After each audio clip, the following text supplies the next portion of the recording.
Saya rasa lah kalau Allah Prof punya ujian ni memang hebat lah. Kalau semua orang dapat hayati amal dunia ni Prof. Yang pertama, kalau Allah jadikan hati kita ni, kalau memang doktor boleh bedah macam mata hati ni boleh dibedah, macam Rasulullah SAW sebelum Isra' dibedah hati kan. Ramai yang baik betul. Tapi hati ni tak boleh bedah dengan kesihatan. Hati ni kena bedah dengan agama, dengan amalan. Jadi masalah rumah ni saya rasa yang doktor sebut ni, masalah rumah ni kena dibaiki. Dan masalah guru sekolah tadi doktor pada sebut mengadakan nama guru kasih sayang. Saya rasa kita berhentikan guru sekolah ni buat bosan. Dia bawa buku motivasi ke, bila jumpa dia banyak senyum, banyak beri salam. Dan anak-anak kita ni sebenarnya doktor banyak kurang kasih sayang, mak tak pernah peluk, guru tak pernah salam. Kalau panggil dah guru besar terus nak pukul aja. Betul. Beri salam pun tidak, salam kan budak-budak ni pun tidak. Ni budak ni tak ada sentuhan. Betul, tepat. Tepat, thank you. Tepat, terima kasih. Sebenarnya kita perhatikan, saya kalau jumpa budak, saya suka cium tangan budak tu. Pasal apa Siti? Bukan budak cium tangan kita, pasal budak tu bersih. Kita jumpa budak, suruh doa kat kita pasal budak bersih, dekat dengan Allah. Budak-budak ni tak ada dosa. Patut kita cium tangan budak. Kita jumpa budak, kita peluk dia, kita puji dia. Pasal budak-budak yang dipuji, tenaga meningkat. Dan kita pernah jadi budak tu. Kenapa kita suka budak-budak? Pasal dia baik, dia lembut, dia tak fikir orang. Kalau beri makan pun beri budak dulu pasal tak merungut, tak komplain. Budak mana merungut? Saya ambil je. Kita pernah jadi budak tu. Kenapa kita tak balik semula jadi budak tu? Bayangkan kita pergi balik. Walau kita guru besar ke guru disiplin, cubalah pandang anak orang macam pandang anak kita. Dan ni teori saya lah. Budak yang nakal sebenarnya budak kurang perhatian dan kasih sayang. Pasal bila dia nakal, mak dia marah dapat perhatian. Bila dia baik, mak dia diam, tak dapat perhatian. Jadi dia panggil neuro conditioning dia, oh kalau saya nakal dapat perhatian, baik buat nakal.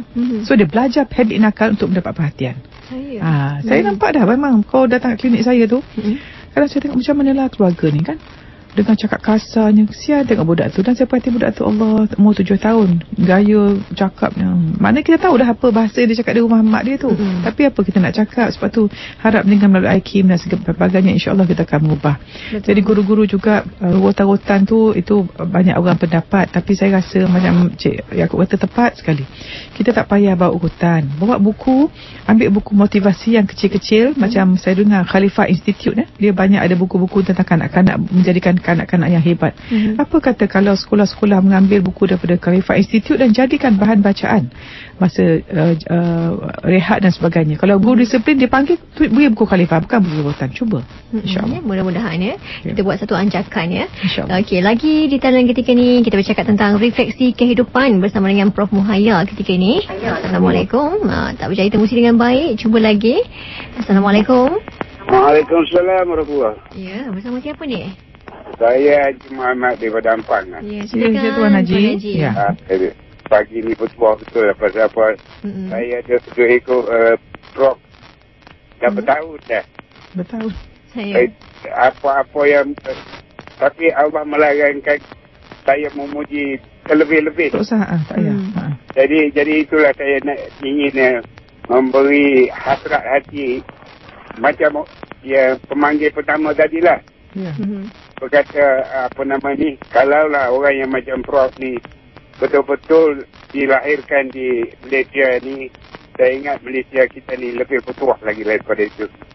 Dan untuk maklumat Siti lah, satu radio khas dalam bilik saya dekat rumah tu untuk IKIM saja. Subhanallah, terima kasih banyak-banyak Tuan Haji. Ini bukan kata cakap bohong ni, cakap ikhlas ni. Terima kasih Tuan Haji. Saya IKIM ni kira permanent station, bukan kata part-time, permanent station. Terima kasih Tuan Haji. Pahala siapa yang memulakannya syukur kepada Allah. Terima kasih Tuan Haji. Apa yang Profesor cakap tadi memang tepat sekali lah, daripada titik mani hingga sampai ke keluar daripada ibu dan menatap wajah ibu sampailah kita mati. Daripada la ilaha illallah mula sampailah akhirnya la ilaha illallah. Wallahu a'lam. Assalamualaikum. Waalaikumsalam warahmatullahi. Sangat ikhlas Tuan Haji. Terima kasih Tuan Haji. Terima kasih Tuan Haji. Doakan kami semua dapat istiqamah, insya-Allah Tuan Haji. Betul. Okey, ada soalan di SMS kita. Kiriman Cik Nasir, dia kata bagaimana Prof nak bersabar dengan ragam atau kerana orang tua kita agar tidak digelar anak derhaka di dunia dan akhirat. Okey, pertama sekali cuba pandang ibu bapa dengan kasih sayang. Cuba tengok album kita masa kecil. Cuba tengok, kenangkan masa ayah kita mula-mula beli mainan. Saya sampai sekarang ingat bagaimana ayah saya beli saya payung. Sukanya masa tu saya dapat payung. Mula saya makan kacang, tak berasa makan kacang, lepas suka dapat payung. Masa tu baru umur 9 tahun. Cuba bayangkan masa kita tidak ada apa-apa. Kita sangat macam sekarang saya dah cucu 4 bulan, bergolek, tak boleh buat apa.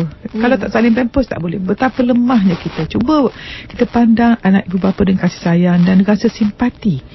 Saya kata gini, macam tu Haji kata tadi, kita ni hati kita tak boleh dirawat ya. Saya kata macam ni, penyakit fizikal Siti senang dirawat. Dan kita tahu kita ada penyakit fizikal, doktor boleh rawat. Penyakit hati tak boleh. Jadi bila kita nampak orang yang kurang elok perangainya pada mata kita, mungkin dia ada penyakit hati. Bagaimana kita simpati pada orang sakit fizikal, kita pergi melawat orang sakit, beri buah, tolong doa, beri ya. Apa kata kita kesian tengok orang yang tak baik ni kerana mereka sakit jiwa mereka. Jadi kita cuba celik mata dan jiwa mereka dengan menjadi contoh yang baik. Kita tak dapat apa-apa kalau ibu bapa tak elok, kita lawan lagi teruk. Pasal apa yang kita lawan melemahkan kita, apa kita tolong menguatkan kita. Jadi kita mesti, bila ibu bapa kasar, kita tengok apa yang dia tak suka, jangan buat. Apa yang dia suka kita buat. Dan bila ibu bapa kita kasar, kita baik peluk dia, beri hadiah dia. Berapa kali kita ni pernah beri hadiah baju untuk mak ayah kita. Kalau pergi melawat mak ayah tu, bawa tak buah tangan. Kadang kita ni, keluarga sekarang pergi mak ayah, ambil anak, pergi anak kursium dalam mak tu makan, masak makan, tak ada budaya nak tolong belikan buah ke apa pun untuk mak ayah. Kalau orang tu suka makan, berilah buah-buah yang sihat untuk anak ayah. So saya rasa formula yang baik ialah beri kasih sayang, dan kasih sayang kuasa yang paling besar. Tidak ada kuasa yang paling besar melainkan kasih sayang. Dan kita hidup ni bukan pun kerana kasih sayang Allah. Dan kita, kalau saudara yang bertanya bekerja, suka tak kalau bos sayang kita? Suka. Kenapa kita tak boleh sayang orang? Macam itulah. Okey. Dan kiriman daripada Nurul Wahidah Sulaiman juga di SMS, dia tanya, Prof, macam mana nak relaxkan diri yang dalam keadaan tertekan ni? Okey. Orang tertekan selalunya kerana mereka banyak fikir benda luar. Macam saya kata, kita hidup ni tengok pokok ya. Pokok ada akar, ada buah. Banyak orang bila buah tak elok, dia nak betulkan buah. Dia pergi polish buah, mana boleh. Betulkan akar. Akar itulah diri kita. Buah tu hasil kehidupan kita, hasil kesihatan kita, mental kita, emosi, rohani dan kewangan kita.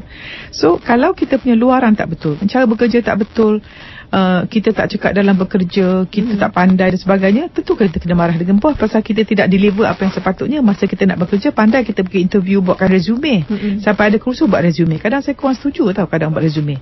Kita buat resume untuk cantik untuk orang panggil. Sebenarnya kita tak seperti yang kita kata dalam resume. Jadi banyak orang menggunakan resume itu bagus juga, tapi saya rasa sepatutnya bila kita bekerja amanah, bila kita bekerja tu jangan fikir apa yang kita dapat daripada company, apa kita boleh beri.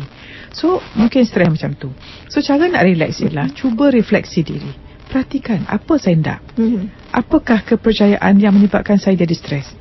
Questions. So, kepercayaan kita kata, bos tak suka kita lah, kawan tak suka kita. Ini kepercayaan yang kita bentuk. Sebenarnya Siti perhatikan, kalau kita marah dengan orang, Siti, orang marah Siti, seminggu Siti sakit hati. Orang tu ada tak lagi dalam depan Siti? Dah tak ada kan?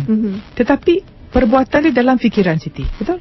Jadi kita main video yang dia marah kita tu sampai seminggu, sampai sakit jiwa.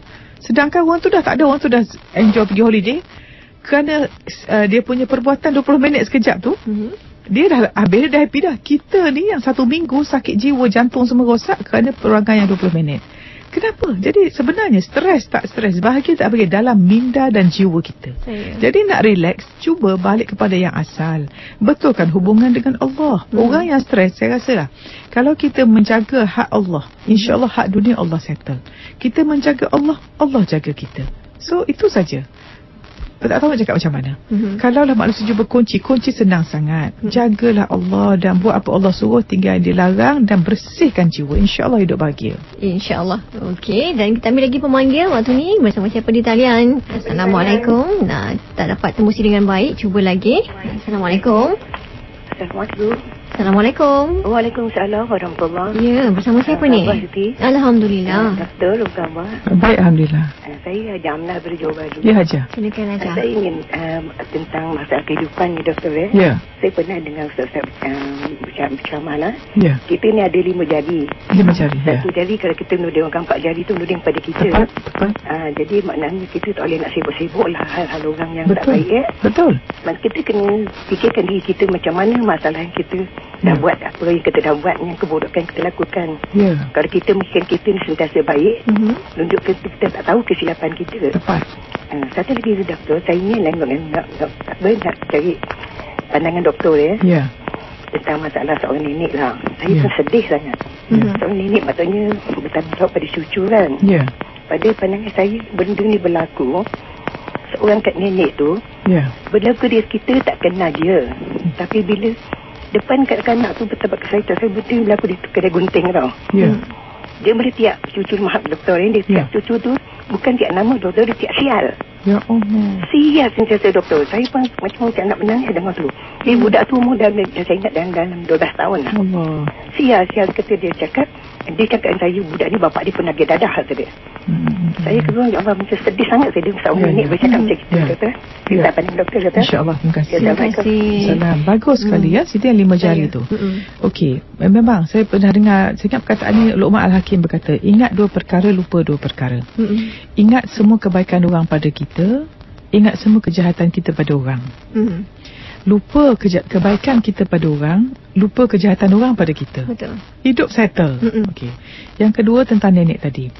Baik, bapa penjara. Ada kaitan di negara barat menunjukkan kebanyakan daripada mereka yang masuk penjara, masa kecil memang mak dia, ayah dia kata, engkau ni satu hari akan masuk jail.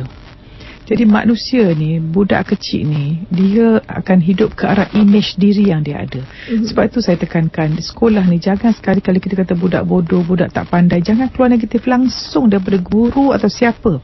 Maknanya daripada 0 hingga 6 tahun saya dah kata kita punya akal akan menerima apa. Baru ni ada orang email saya, dia kata bahasa saya terlampau tinggi, tak faham. Minda sedar, minda segar, tak faham. So ada Ustaz Fawaz kata, mak cuba tukar. So saya nak sebut, bila kita kata minda sedar inilah kita punya akal yang kita boleh berfikir. Tetapi minda segar ataupun subconscious mind macam hati kita yang membuat kita jadi automatik buat apa-apa tu.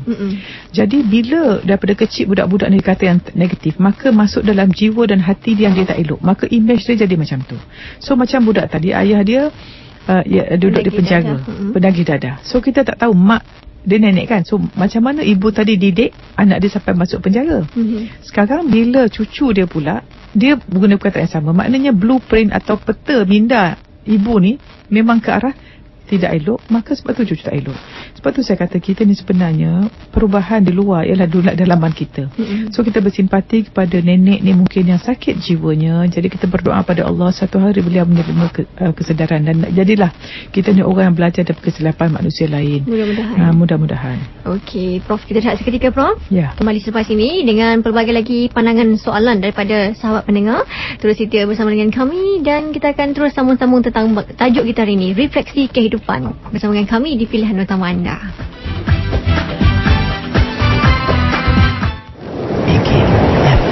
Allah, engkau dekat penuh